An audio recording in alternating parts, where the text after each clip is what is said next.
After the triumph at Trondheim, when Eragon struck down the mighty Shade Durza, the land echoed with tales of his newfound heroism. But in the shadows cast by every victory, a price must be paid. And for Eragon, the true cost was only beginning to reveal itself. Though the people whispered his name in awe, the scars on his back told a story of pain that victory could not erase. Worse still, the grip of Galbatorix, the cruel king who ruled from afar, remained unbroken, his influence stretching like a cold mist over every hope and dream of the free peoples. Eragon's nights quickly became troubled.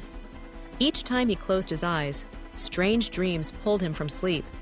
Visions of distant lands, cryptic warnings, and the weight of a destiny far greater than he had ever imagined. The wound on his back throbbed with each memory of battle, a constant reminder that his path was not yet finished. Nor was it simple. To truly become a dragon rider, a protector, a leader, a force strong enough to challenge Galbatorix, he would need to seek wisdom and strength far beyond what he possessed. In the aftermath of the battle, the Varden, once a beacon of hope, found themselves fractured and vulnerable. The loss of Ajihad, their stalwart leader, struck with the force of a hammer blow.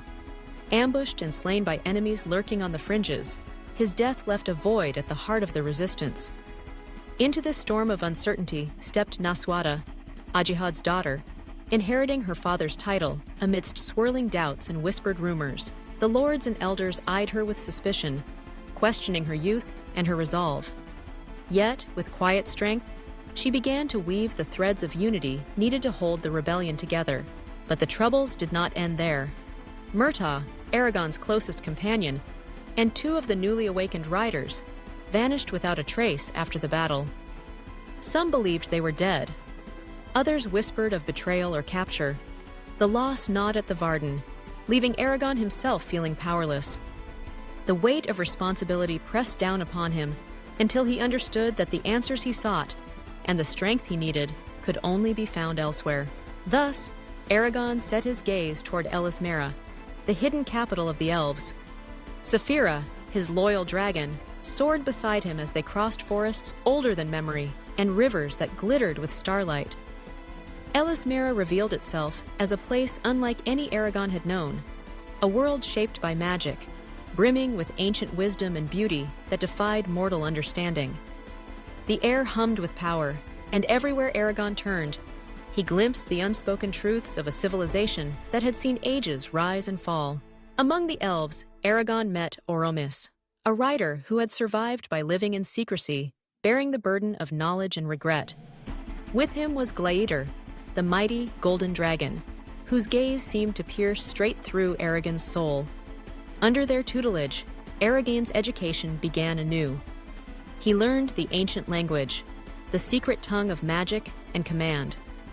He studied the histories of riders and dragons and the sacred bond that linked their fates.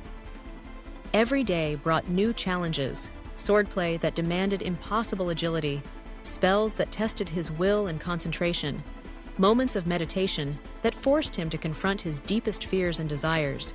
Yet the pain in his back grew worse. The wound left by the shade was no ordinary scar.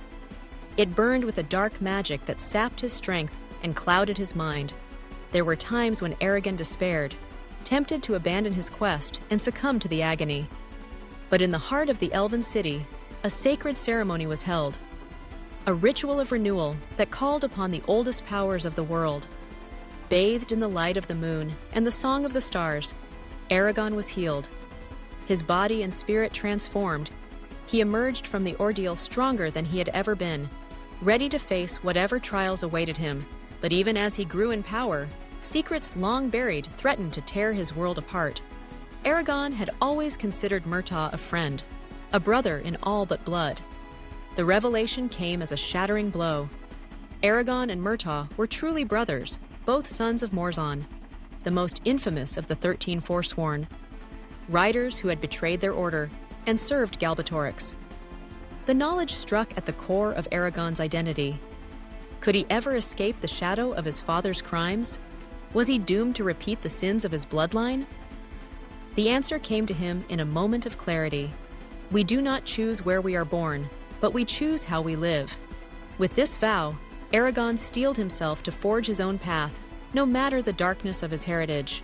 While Eragon trained among the elves far to the west, another story was unfolding, one of courage, sacrifice, and the indomitable spirit of ordinary people. In Carvahall, Eragon's cousin Roran was swept up in a struggle that would define his life when Razak, monstrous servants of Galbatorix, descended on the village and kidnapped Katrina, Roran's beloved. He refused to bow to despair. Rallying the villagers, Roran led them in open rebellion, defying the Empire's might. Through storm and hardship, across the perilous Spine Mountains, Roran guided his people toward the hope of sanctuary with the Varden. Without magic, without dragons, he became a hero in his own right, his deeds echoing those of his legendary cousin. But even heroes must face betrayal. Murtaugh returned, but he was changed. Taken by Galbatorix, he had been forced into servitude, bound by oaths and ancient magics that could not be broken. At his side was Thorn, a dragon of fire and fury, red as blood and as restless as his rider. When Eragon and Murtaugh met again on the field of battle, the clash was fierce and heartbreaking. They fought as brothers, then as enemies. With grim resignation, Murtaugh revealed the terrible truth. Galbatorix possessed the true names of all living things in the ancient language. With this knowledge, he could command, control, and destroy at will. No one could stand against him, not even the bravest rider, unless they too mastered the secrets of the old tongue. Yet, in the moment when he could have struck Eragon down, Murtaugh stayed his hand.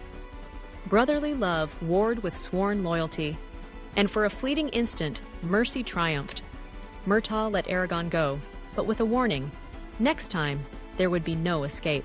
War swept across the land as the Varden, now allied with the kingdom of Serda, launched a daring offensive against Galbatorix's forces. The fields of Serda became a crucible of fire and blood, where men and Urgals fought side by side against the endless armies of the Empire. Eragon, astride Saphira, soared above the fray, a living symbol of hope. Lightning flashed from his sword, and magic blazed from his hands, rallying the warriors of the Varden to feats of valor beyond imagining. But victory never comes without loss. The cost of battle was etched on every face, in every tear shed for fallen friends. Among the smoke and ruin, Eragon found himself drawn ever closer to Arya, the elven ambassador who had stood by his side through every hardship. Yet, for all their growing closeness, the gulf between them, of race, of destiny, of unspoken fears, remained. Love, like war, demanded its own sacrifices. When the dust settled, Roran and Eragon were reunited at last. The joy of their embrace was tempered by the knowledge that Katrina remained captive, held in the dark fortress of Helgrund by the merciless Razak. Together, they vowed to rescue her, to defy fate and challenge the darkness that still threatened to swallow their world. Plans were made, oaths sworn, and a new journey began, one that would test their courage, their loyalty, and their very souls. With every battle fought, every truth revealed, Eragon was transformed. No longer just a farm boy, no longer only the student of elves or the last hope of the Varden. He was now a rider in truth, scarred, tempered, and unbroken. Yet, the greatest challenges still lay ahead. The shadow of Galbatorix stretched ever longer, his power fed by secrets and fear. To save Katrina, to free the land from tyranny, Eragon and his companions would have to plunge deeper into danger than ever before, risking everything for a future yet unwritten. As the world braced for the storm to come, Eragon stood at the crossroads of his fate. The scars of the past had shaped him, but they would not define him. With Saphira by his side, with friends and family bound by love and purpose, he stepped forward, into the gathering darkness, into the heart of the unknown. The struggle for Alagaesia was far from over, but hope, once kindled, cannot so easily be extinguished. And so, with resolve burning bright, Eragon prepared for the battles yet to come, knowing that the true price of victory and of freedom had yet to be paid.